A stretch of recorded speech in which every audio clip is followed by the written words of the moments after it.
He told me my reactions were the problem, not his methods. He said I was lucky someone like him cared enough to correct me. I believed him for a while. But can you guess who was quietly watching the whole time? Before I share what happened next, hit subscribe and let me know in the comments where you're listening from. There's a type of silence that creeps in between words, not because you've run out of things to say, but because you're afraid to say them wrong. That's how dinner felt most nights with Marcus. $3,000.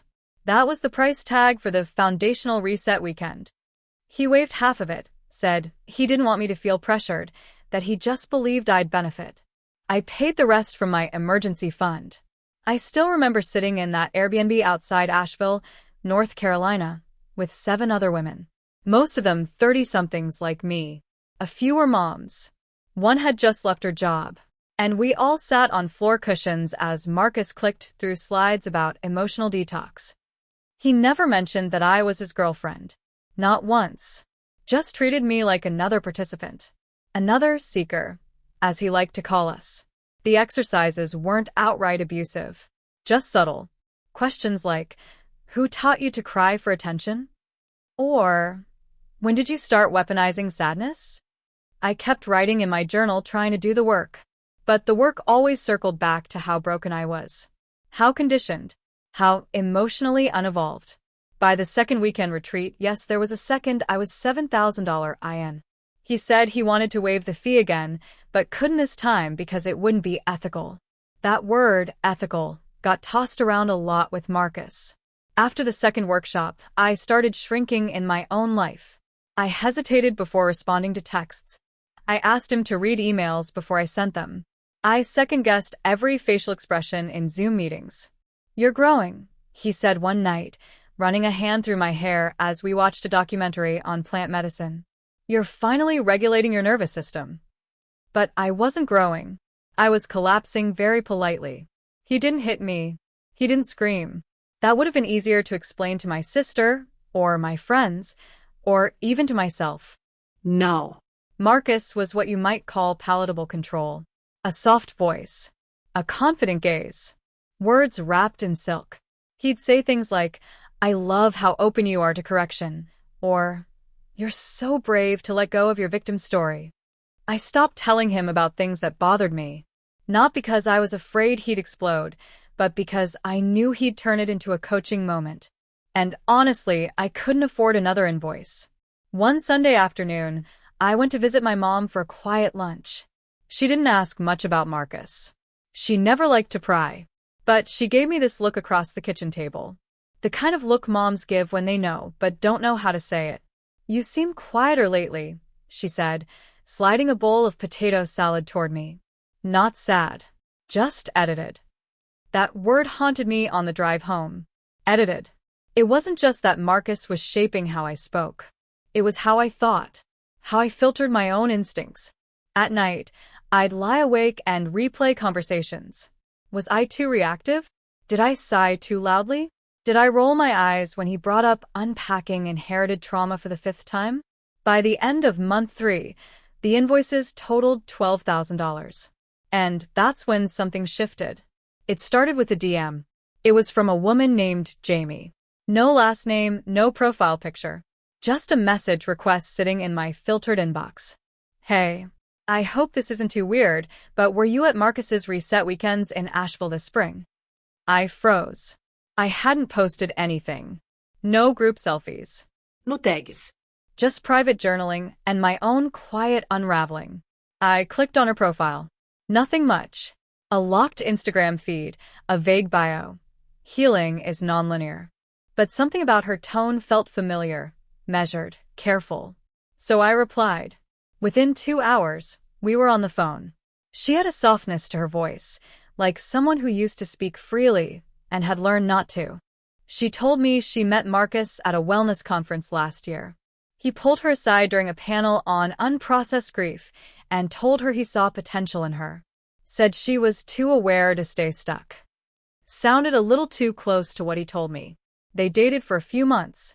She never officially joined his coaching program, but she attended his events, helped him design a workbook, wrote copy for his website in exchange for alignment coaching. I thought we were building something, she said.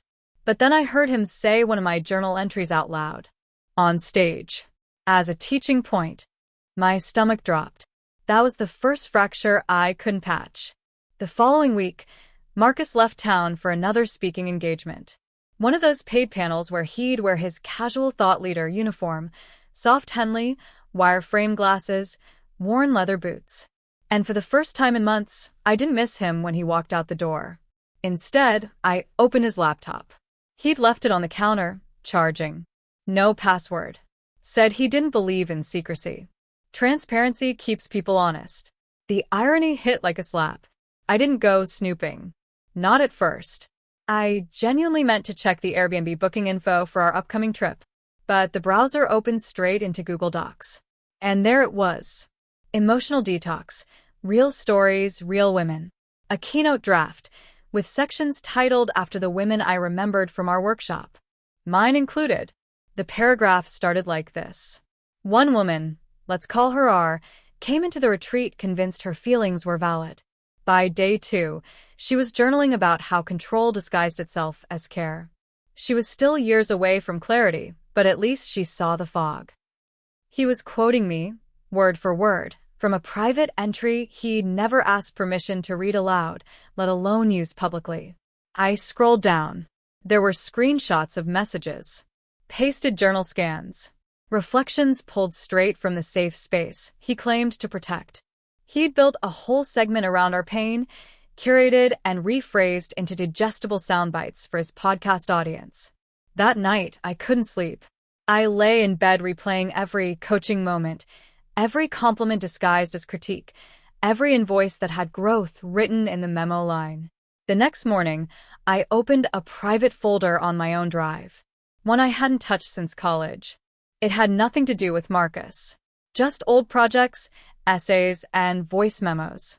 But it reminded me who I was before him, back when I used to trust myself. I canceled our trip, told him something came up at work. He said he understood, but his voice had that edge. The one that made me feel like I owed him something. I didn't explain. I just let the silence stretch. The following week, I started piecing things together. Not emotionally. Logistically. Screenshots. Receipts. Email confirmations. Voice notes from our sessions. A copy of the workbook I helped edit, even though my name never appeared on it. I wasn't thinking revenge. Not yet. I was thinking record. Just in case. Because something told me this wasn't just about me. Jamie and I stayed in touch. She sent me a clip from one of Marcus's YouTube talks. He was in front of a small crowd, microphone clipped to his collar, saying, "Sometimes the people we help the most are the ones who'll turn on us. But that's okay. Their resistance is a reflection of our impact." He got a round of soft, contemplative nods. One woman even wiped away a tear. And I realized something that chilled me. He wasn't just misusing our stories. He was weaponizing them to build trust with new women, using us as cautionary tales. Anonymous enough to avoid suspicion. Personal enough to feel raw. That was the moment my loyalty broke. Not out of anger. Out of protection. Because if I stayed quiet, it meant I agreed. I spent the next month quietly untangling. I didn't announce anything. I didn't rage quit the relationship. I just started saying no. No to another invoice. No to giving feedback on his podcast. No to dinner after his workshops. He noticed. Of course he did. Men like Marcus always notice the drop in attention. "You seem distant lately," he said one night, his voice low and probing. "Are you slipping back into old patterns?" I smiled. Maybe I'm just integrating. He loved that word, integrating. It was his catch-all for any emotional shift he didn't quite understand. But I wasn't integrating. I was investigating. And what came next didn't sit right with me, even now. It was late September, when the final piece fell into place. I was walking through the farmer's market downtown. Early fall air, warm cider stands, those little booths selling handmade candles and affirmation cards, when I overheard a conversation at the booth next to mine. Two women were talking about Marcus. Not in passing. Not casually. With admiration. One of them had just taken his online masterclass, Emotional fortitude for women who overfunction. I turned my head slightly. He really gets it, one said. Like, he doesn't shame you for being sensitive. He just helps you toughen up without losing your femininity. That phrase, without losing your femininity, made my stomach twist. I knew that line. He used it on me the night we first slept together. Told me my strength was beautiful because it still had softness. As if my worth was in how gently I bled. The woman at the booth said she'd just signed up for his new private circle. $2,500 for 6 Zoom calls and some sacred accountability practices. And that's when I made the decision. I wasn't going to confront him. That's what he expected. That's what he trained for. Emotional blow-ups. Tears, outbursts. He loved when women fell apart. It gave him material. No. I do something quieter. More deliberate. I called Jamie. Then I called 2 other women I remembered from the retreat, the ones who'd pulled me aside after sessions to say, "Some of this doesn't feel right, does it?" They remembered. One of them had screenshots too.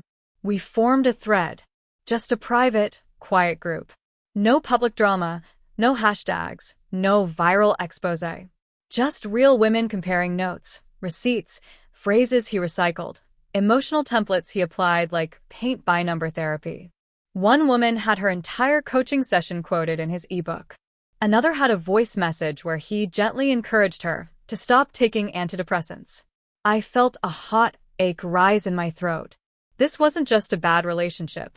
It was emotional embezzlement. He collected stories like currency and spent them on credibility.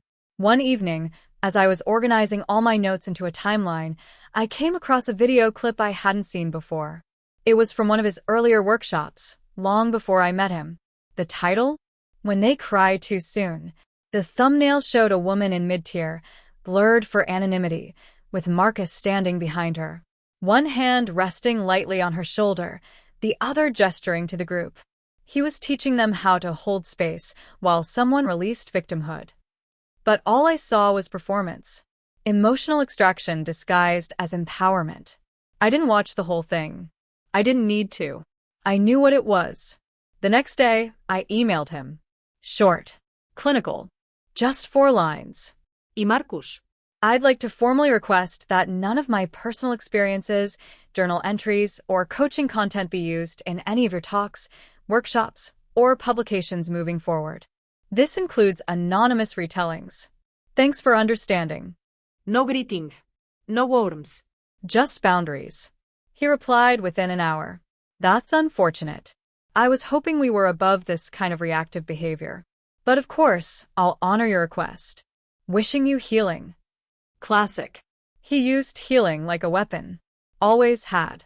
I didn't respond. Instead, I filed a copyright claim on the ebook that contained parts of my journal. I had timestamped drafts, metadata, everything I needed. I also helped one of the women draft a takedown request for a podcast clip that featured her story, barely altered. It wasn't a lawsuit. Not yet. But it was a pause button on his megaphone. And that felt like enough. For now. I stopped engaging with his content completely. Blocked, muted, filtered. But my friends didn't. One day, Jamie sent me a screenshot from his Instagram story. He'd posted a cryptic quote over a black background. Some women can't handle transformation.